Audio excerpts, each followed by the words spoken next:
Hello, all you spry tubers and twitchers out there. Welcome to the Could You Do It Better podcast, where filmmaker, gamer extraordinaire, and behind-the-scenes awesomeness known as Sesh, and the writing and directing sensation known as Maria discuss popular television shows and movies and answer the always controversial question of, could you do it better? Today, we will be discussing episode 2 of Damon Lindelof's The Watchmen Television Series, as inspired by Alan Moore's graphic novel. And as for me, I'm Jonathan, and unlike our two experts, have no industry experience whatsoever. In other words, I'm much like Mr. Phillips, a dullard who is constantly fumbling over his lines and getting burned alive in his basement in front of a live studio audience on a weekly basis. And now, to Sesh and Maria. Woo! That's gonna need a lot of sunscreen, honey. Yes, it will. All right, episode 2, guys. Yes, we're here. We made it. Absolutely. So you want to jump right in? Sure. So wait, I'm sorry, I forgot to do the typical spoilers. Yes, if you have not seen episode 2, we're going to be talking about episode 2 of The Watchmen. We definitely will be talking about major plot points throughout. At the end, we are going to give a rating, but even in that, there is some discussion of the actual show itself. So if you don't want to be spoiled, feel free to turn this down. Keep watching, though, obviously, to keep up our view count. And peer back later, and that's totally fine with us. So with that, go ahead. Okay, well, last episode, we went with Sesh first, then Jonathan, and then me. I think we're going to mix it up per Sesh's request and start with Jonathan. Thanks. So our first question for episode 2 about, if you could do it better. If you had cloned slaves, could you use them better than a murder play, Jonathan? I think it needs to be said that these clones, at least from everything we've seen thus far, have extremely subpar intelligence. And while they live and die to serve and attempt to do everything you tell them to, they simply aren't the most competent creations in the world and may or may not get you exactly what you want. As well, they are not you, nor do they think like you. So any creative or scientific endeavor that you would really want like-minded individuals to assist you with, they won't be able to help you with that. And they'll probably only serve as impediments. So really, in this case, a good analogy of what these clones are to you is a decent mix of your brain-dead coworkers and buggy software that you're forced to work with, that you're just forced to work with. You have nobody else to talk to, complain to, and nobody else who can assist you. So for me, it would start off as fun, where you'd get all these clones to perform your menial tasks, and then you'd laugh when every now and then they put your laundry in the dishwasher and plates in the washing machine. But over time, these adorable oopsies would start to wear on you, and it would eventually lead to frustration, anger, and resentment. And quite frankly, over a long enough period of time, this would likely feel like some sort of inescapable hell and begin to drive you mad. Oh, and since they do look similar, it would get harder and harder for you to view them as people of similar standing to yourself. And it would be much easier and easier to view them as these mindless automatons or robots or lesser beings that you can do with as you like. And this will begin to lead you down a very dark path, especially when you begin to think of experimenting on them to create better clones, or should I say clones that are created to be more in your image.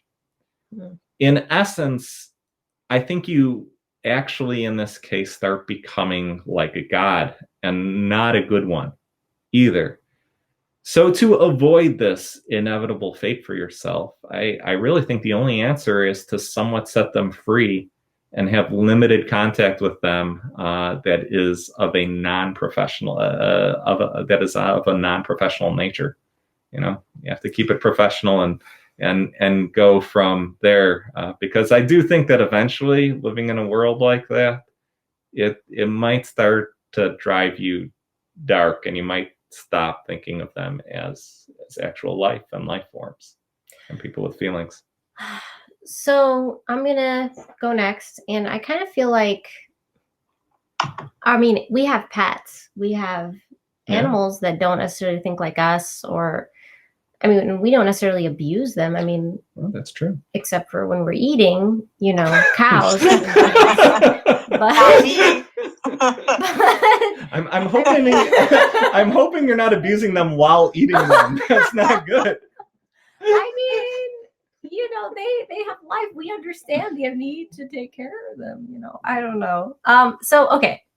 So the answer to the question for me is, if I had endless, appearingly quite pleasant-mannered clone slaves at my disposal, I definitely would not be murdering them, for one. Good for you. Thank you. You. That's pretty nice. Yeah, and they're really nice. I would throw very extravagant tea parties, have them learn synchronized sports of all kinds. That would be swimming, skating, everything.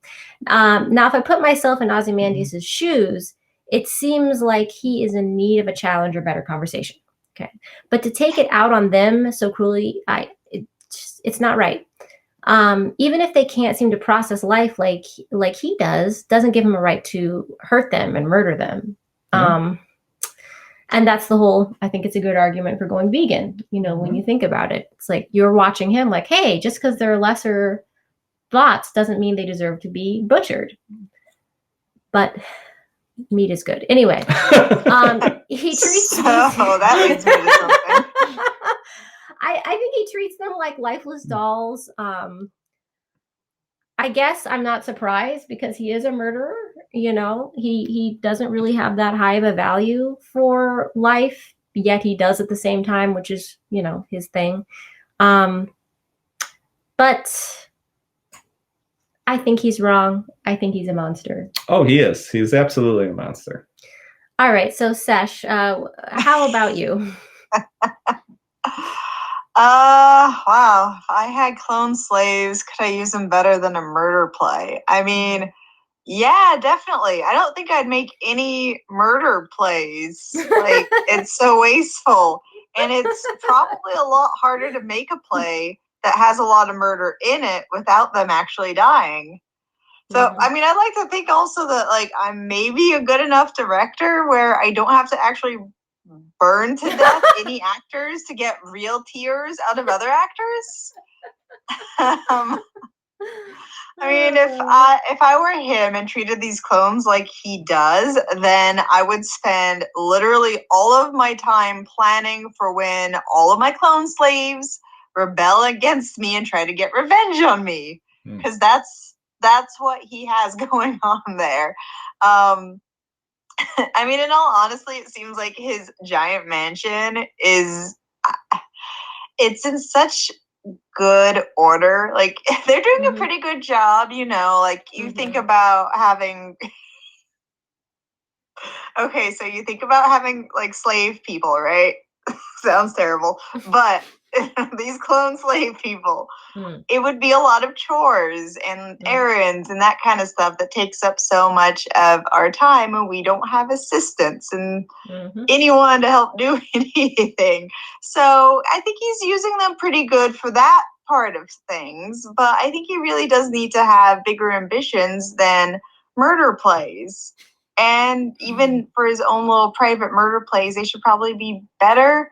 Like, I'm not seeing, he's very isolated, which is, he's so rich, like, I don't know, like, if he even has a choice, like, that might not be something he can exactly buy, like, all his company is fake, but I feel like there's definitely other better things he can do. I really liked your idea of sports. Yes. Seeing if ever any of the clones differentiate from any of the other clones, like if some of them like soccer. Wow, what a cool, interesting anomaly. Get a soccer team together, like give them like a nice thing that they like so that they don't rebel and murder you in your sleep. How many clones does he have at this giant mansion of his? Yeah. I guess a lot, and his life is in danger if he keeps treating them like this. Even though he doesn't think anything of them right now, I have a feeling that could change, or at least I would be paranoid that could change, because they might not be. They're obviously not all there, but they might eventually be there enough for him to worry. And like there's no way there's good karma in just burning clones alive like that. There's no way, unless, like how you kind of brought up, unless he eats them so they're not going to waste. I did not bring that up. I was just comparing. Either vegan or cannibal. It's the only way to be moral here. Okay, in light of that, now we're voting. Oh, kids. Now we're voting. At home. Did we get banned from Twitch yet? I don't know. I've been trying in these other methods. It would be really easy, but not in a podcast sense. So who used their clones better? Let's begin with Jonathan, who's voting. Let's see. I don't know. I don't know if you really used your clones. You said let them free. I said let them free. That's a terrible idea. Did you say that's a terrible idea? Oh, wow. I did. No, okay, here's the thing. Clearly, somehow, he should have higher ambitions than these bad plays. And they could be used for that. And he's just not utilizing them well. There has to be something, some kind of ambition that he needs people for, and not just the money. Hold on just a second here. I'm saying give them freedom and let them live is a bad idea, yet keeping them and eating them is a good idea. I don't know about this. Okay, now I need to. There's good, and then there's moral. Okay. So I'm gonna give Jonathan a half vote because I like the idea of freedom. However, oh God, free chores is really nice, and I like my synchronized swimming. So I'm gonna vote half for Jonathan. All right. Yeah. So for mine, who votes for mine? Synchronized swimming. I like yours. I think I like yours too. I like the idea of them doing sports and like kind of being entertaining in ways that don't have them killed. Because again, like I don't think they should be killed. They're not ready to be free yet. They'll just be hit by cars immediately if you let them out into the real world. You can't do that yet. They're not ready for it. Oh my gosh. I really hope nobody's listening to this. This is not good. We have a few listeners. Who's voting? Hi to the people on Podbean too. We do have somebody on Podbean listening to us right now. We see them. They respond to their messages. Yeah, poor person. To take a weird side tour, should we recap what actually happened in this episode? No. Let's just go. I think the assumption is to watch it. Yeah, they'll see it and we'll go. Okay, so so next question. I'm going to start with Jonathan. Could you have dealt with the news of Uncle Judd's death to Topher better? So wow, yeah, let's get a little more serious. This is good. This is extremely rough. Because really the kid has not already gone through such deep personal loss and losing his parents in such a violent manner, but in that he also witnessed it personally. Remember, he was hiding with his siblings in the closet while his parents were getting murdered. Yeah. And as such, I really don't think there's a possible way you can sugarcoat what happened to Uncle Judd, There's also no way that you can prevent Topher from having flashbacks to what happened to his parents either because of this. And as such, I think you almost have to lean directly into it here and be as truthful as possible, much like Angela did. That said, I would not have bluntly said that he was hanged. Instead, I would have said that the group of domestic terrorists who were responsible for his parents' death and who have caused so much pain are back, and they appear to have been responsible for violently killing our friend and the sheriff. You say that these are dangerous times and to be as strong as possible, that you need him to protect his siblings, protect himself, but that you also need him to help protect you and Cal, and that both you and Cal will be doing the same for him. In this way, you make Topher feel like he isn't helpless, that he has a task, that you need him as much as he needs you. And that while these are dark times, he needs to be your light and you'll be his. That was really beautiful. Oh, thank you. Thank you. I found in my personal life, I have a hard time understanding that other people need to feel like they're needed. Mm-hmm. And those are very good points, especially in hard times. And even kids, you think, oh, I have to take care of the kid. Not the kid wants to feel like they have responsibility too. That's beautiful. So for me, I felt like she handled it pretty well. I think she had a good understanding of Topher's personality and that he needed to be treated with respect. She allowed him to tell his sisters about the death instead of doing it herself, which I thought was very interesting. That shows a lot of trust and respect for him. And it shows that she knows he has a separate dynamic with his siblings that she doesn't cross, even though she's taking them on as their kids. She still has respect for them as separate entities. She also allows him to have space when he sends his intricate floating castle flying, which I found interesting that he was working on a castle, and we're cut to Ozymandias' castle, and also their home life is breaking apart. Yeah. That was very interesting. They've been through a lot together, and she treats him like an intellectual equal, I felt. I also think it was important for her to get right to the point, because her time was very short, really, and she really couldn't afford to have a long conversation at that point. So at least let him know instead of, oh, I'll let you know later, kind of a thing. Yeah. So I thought it was mature. I thought it was smartly done for her. All right, Sesh, what do you think? Yeah, so personally, she was a lot more straight to the point than I would have been, but she is a much harder person than me. I have never been shot, for example. I have never had my home invaded and was so quick-witted to pull out the holiday lights, so they were the ones having to move in the dark in an unfamiliar place while I was working in my home. Like, she's really, how the hell is she so good at fighting? It's amazing, and I love it.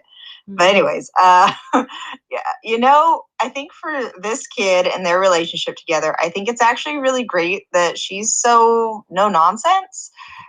He's a damaged kid. He went through some trauma. They are both much rougher around the edges because of the what was it called? The White Knight. And I think it shows how they're similar, and it shows how close they are because of it too.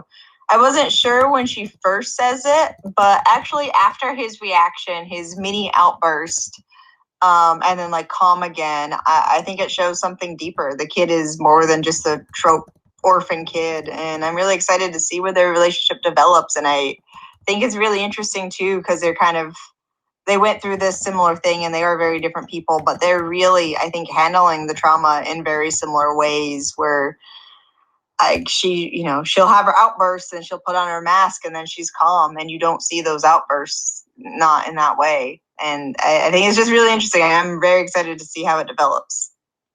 Yeah. Very cool. Yeah, I think we all had similar, feelings on that, so I don't think it needs to go to vote. So our next We're all right. Stolen from me. You get all the votes. Oh, thank you. All right. Our next question is, when finding out the mysterious will is your grandfather, could you have responded better? Jonathan? Yeah, humorously, I don't think I ever would have gotten to this part. I would have immediately called it into the police station once I saw the sheriff hanging from the tree, and definitely had him interrogated. But imagining I had found out that he was my grandfather, I would have asked him, why? Why are you here after all of this time?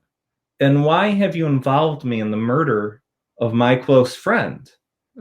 Family doesn't do that. So what are you, and what is your role in all this? Right. I mean, in any case, I definitely wouldn't view him as my grandfather or as family until I got more information. And based on how crazy everything is going, this could be like some elaborate hoax or prank to get me in serious trouble. Yeah. So. From the clan, yeah. That's a good point. For me, I probably would have asked him more questions about how he found me, where he's been all this time. I don't think I would have arrested him as so much as taken him to a doctor to see if he's suffering from some kind of mental affliction that has sent him to me, claiming he killed my boss. I would also ask if we had any other family that I didn't know about that maybe was involved in this somehow. That's my short answer, but okay. Sesh. I'm spitballing here a little bit, but yeah, I mean, the short answer is it would have brought up so many more questions for me. I mean, immediately it's like, okay, who are the other relatives? Did you know this? Why are you doing this to me? Why didn't you just tell me he was a KKK member? Go look in the closet. Why did you have to kill him? What did he actually do? Like, he had, the robe, and obviously that's terrible, but what was he involved with? Right. How do you know all this? How, it brings up so many more questions, which is great for the need to watch episode 3, immediately as soon as possible. But it's definitely something different on how I would have handled it. It would have been a lot more questions, and a lot more questions that that wouldn't leave as much room for his kind of troll answers. He's funny. I am super entertained by him, but he is a troll that is pissing her off, and I love it. Absolutely. So, moving on to our next question. Yes. So the next question is, could you have handled the murder investigation better than Angela Abar? Jonathan. Yeah, absolutely. First and foremost, no doubt. Yeah, first and foremost, I would have brought him to the police station and interrogated him there. I mean, I would have had looking glass, put him in the pod, try getting a read on him, and would have done all that I could to get him to be more forthcoming about what is going on. But again, if we presume that we want to privately interrogate him before getting police involvement, in case you believe this might have been an inside job, which, mind you, there has been absolutely no evidence of that so far. Then when Will started that there is a vast conspiracy in Tulsa that would blow your mind, I would tell him, blow my mind then. I would forget the who are you line of questioning that for the most part is going nowhere, and instead would have focused on the, if you strung him up like you say you did, why did you do it? And what is this big conspiracy? And what is your role in all of this questioning? Instead, she was at the crime scene prior to the police getting there. She did not report the murder. Her relative is a person of interest. She had contact with this person the day before. She is withholding evidence from the police. She lost said person of interest. And if anyone with half a brain finds out any of this information, it will appear that either she was involved with the murder or has aided in covering it up. There's a reason for police procedure and not masquerading as Batman's take on vigilante interrogator. You just wind up in a very bad place very, very fast. No, she is not in a good place right now. You make some very good points right there. Thank you. As for me, I probably would have arrested the old man at the scene of the crime because I'm not sure what to think and what kind of strange setup this might be, similar to what you said earlier. I would also investigate secretly the allegation he laid out against Sheriff Judd. If I found the cloak, I would have told Glass to do a sweep and check all police for potential Klansman connections without them being aware he's doing it. At this point, I trust Glass and believe he isn't one of the Klan. In the meantime, the open investigation I would be doing would not be vigilante. I wouldn't go smacking Klansmen, but would rather look to see who would gain most from this and why. Get feet on the ground investigating where each known Klansman was that night and look into all of Judd's past enemies. Sure. I would also have Glass test on the down low Judd's wife for clan-friendly notions. If she does have that, then it is a higher likelihood that the old man is telling the truth about him. I would let the old man go and have him track to see who he is connected to in all of this. That would be my. I love this idea with Judd's wife. Oh, I'm so sorry for everything you've been through. Oh, here, come with us. Step into this pod. Start looking at these images and answering. I love it. And answering Looking Glass's questions here. No, we don't think you are related to this at all. This is what we do to all our friends. Okay. He could do it on the DL. He could bring her, hey, I want you to watch somebody to see if you think they killed your son, your father. Nice. That's good. That's good. Oh my goodness. And have her sit there while he asks that guy the questions and see how she reacts. Yeah, bring a portable pod. Oh yeah. No. Bring her down. Don't confuse me. Does he have a portable one? He should. Okay. So Sesh, what do you think? I mean, yeah, she obviously handled it like a vigilante, like she was Batman, which is not how you actually handle it. We don't know what those repercussions would be. And weirdly enough, in this world and how things might be going, we'll see, of course, because I don't know what happens after this. The way she handled it, it was actually so on point for her character and what they've established who she is, that it almost didn't even cross my mind that she wasn't handling things properly. The show has done such a great job at making her that empathetic that I almost didn't even realize. It's like, well, yeah, you're gonna go do that, and then it's like, oh, coming back the next morning, it's like, oh yeah. You didn't tell anyone. I think it would have been a really good idea for her to include somebody. Like, again, like I think I also do trust Looking Glass at this point. I think it would have been good to involve him. I think it would have made a lot of sense to involve him. Also, because I kind of almost agree with her. Like, I know for her, like she's taking it on herself because she makes things very personal and she is very good at and wants to handle things herself. She wants to be the person that beats the crap out of someone rather than letting justice do its thing. But at the same time, I can see her, maybe not her, but I would have actually been a little worried about putting him in custody because I would have been worried about never actually getting answers from him that way. Like, he probably just would have been murdered that night by somebody else at the precinct.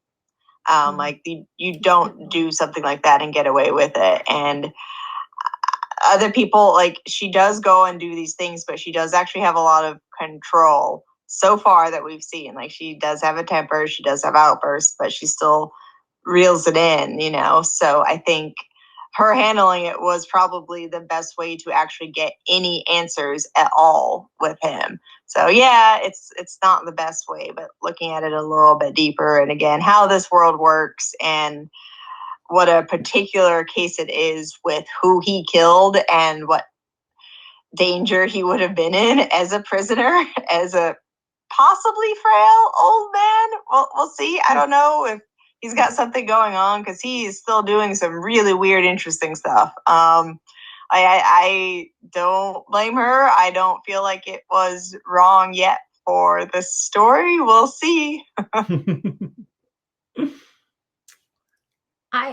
So if I could vote, I would say I like Sesh's answer with that one. It makes sense that, she didn't want too much information out there for other people to rock the boat. Yeah. At the same time, I mean, it's true. In episode 1, she picked somebody up from Nixonville. No, Reagan? No, Nixonville. Yeah. Yeah, she picked the guy, and she was 100% right, too. Like, we've seen her with a success rate. Yeah, but she still brought him back to the police department. She didn't just start beating on him outside of there. So I know this is more personal, but it didn't look like a police killing. You know, it didn't necessarily look like an inside job. So I just don't think she'd have any reason to think that there was major issues with the police department, at least as of yet. I mean, yeah, after he starts telling her there's a vast conspiracy and like something's going on with your boss, maybe then I'd be more leery, but this is before even that. Like she just gets a phone. But like I wouldn't even, yeah, like I don't think she's thinking about that. That's something I'm thinking about, but I don't even think paranoia with a conspiracy, like oh, we have to shut him up. I think somebody else is just going to be too hot-headed and not be able to not kill him, because he was, you know, like he was very, very liked in the department. So, and like, you know, one of, you know, like this little old guy killed one of their own. Like, how are they going to react? Like, I don't think there would have been any answers with that. Or he might have just been let go because, yeah, sure, you found this old guy, and yeah, sure, he roped him up. How about you come in instead? I would have brought him in as a person of interest / witness. I wouldn't have said that this is the murderer. I would say he would have said it, though. But you can't, no, he would have said it, but she would have said he's a witness. I think he's confused, but he's a witness. Fair. But still, who knows? Anyway, moving forward. All right, Jonathan. That's you me. wanted to move forward. So yes. Tell us your overall feelings on this episode. Okay. I'm going to compare it to the first one that we saw in terms of the pilot and then break it down from there. Okay. For me, overall, I think this was a step back from the pilot, which, based on how exceptional the pilot was, would have been quite frankly near impossible not to have happened this episode. I mean, I don't really know how it could be much better than that first episode. So it was always going to be a little bit of a step down. That said, the introductory scene of how the Germans were trying to convince Black American soldiers to change sides during World War I by making a compelling case based on their historical treatment in the U.S. was truly phenomenal. And it is such an excellent scene because we know that less than 20 years after that, Germany would rally behind an elected political party and Führer that would commit some of the most heinous race-related atrocities humanity has ever witnessed. And that thereby provides a melancholic commentary on how often the people who have been taken advantage of the most often find that the people who present themselves as their saviors are only more of the same. Simply people who use them for their own purposes.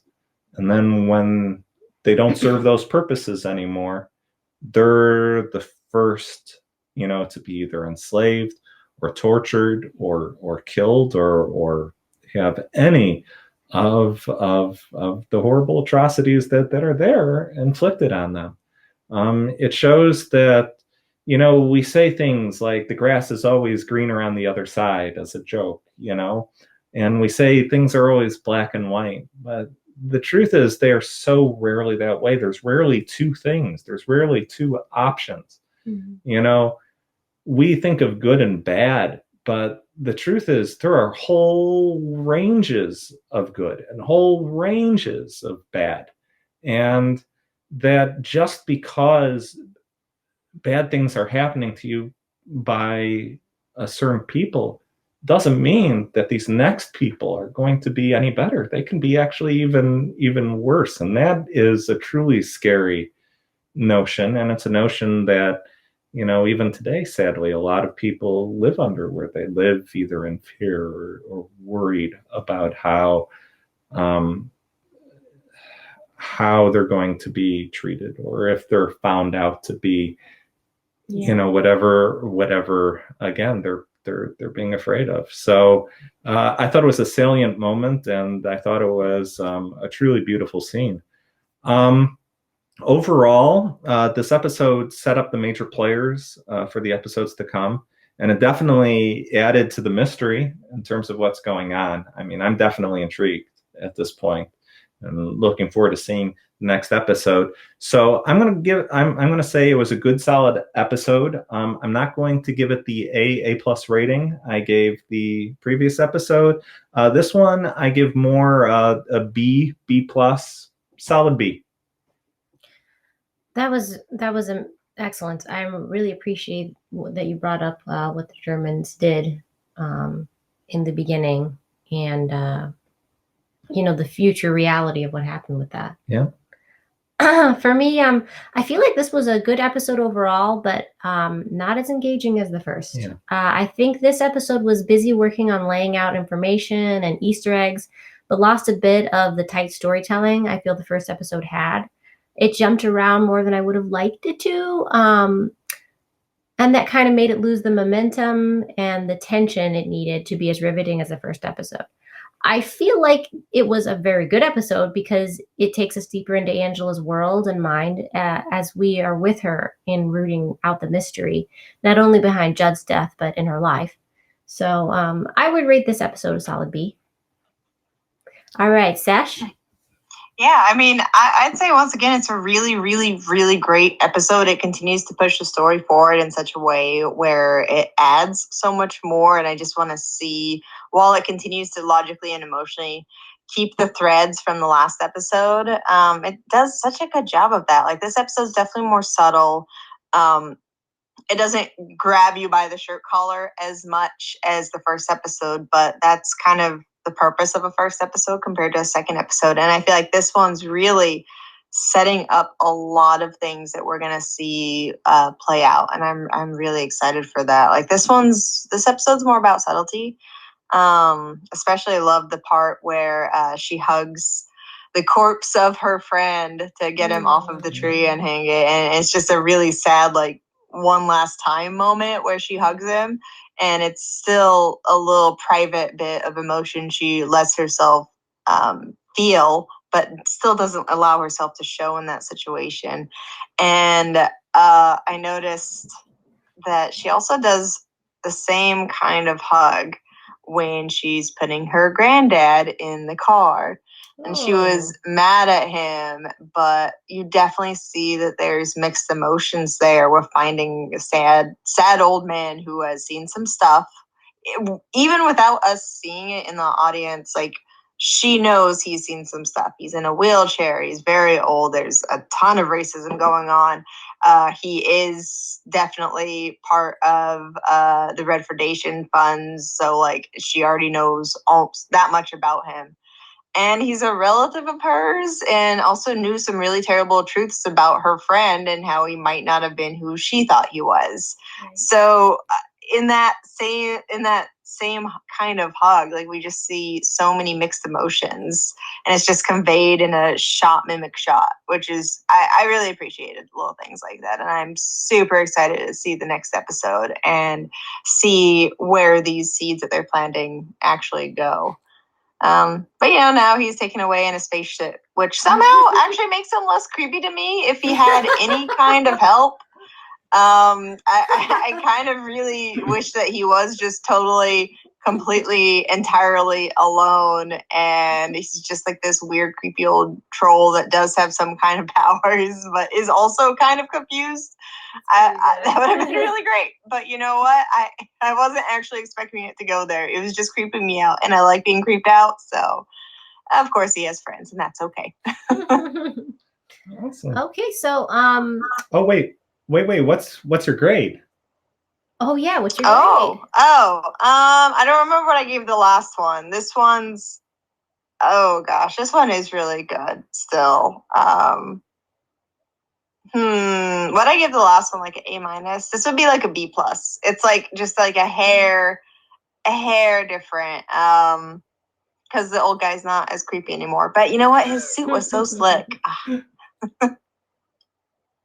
So I'm interested to know if anybody watching has differing opinions on any of the questions, or... Oh, of course. Do you want to do that after the outro, and we'll extend this into a meet and greet? Sounds good. In a little bit.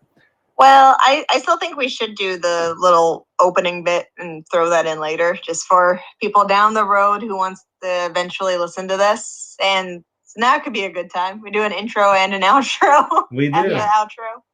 All right. Well, thank you, everybody, for joining our show, whether on Twitch, on YouTube, or on Podbean. That's right, Podbean. Honestly, we really appreciate it, and we appreciate the audience and listening to us with your spare time. I mean, that's a great thing. Hopefully, we brought in some insight to your lives, cannibalism aside, today. And other than that, we're looking to go ahead and do another episode of this, episode 3, next week, Thursday. Yeah. Yep, next Thursday, and we'll be happy go live with you, talk to you there. Remember, share, like, and subscribe. If you like this show, if you didn't like this show, share, like, and subscribe twice, because that's how you show anger. And other than that, thank you very much for joining us on Could You Do It Better? Dun, dun, dun. All right, bye, guys. Bye.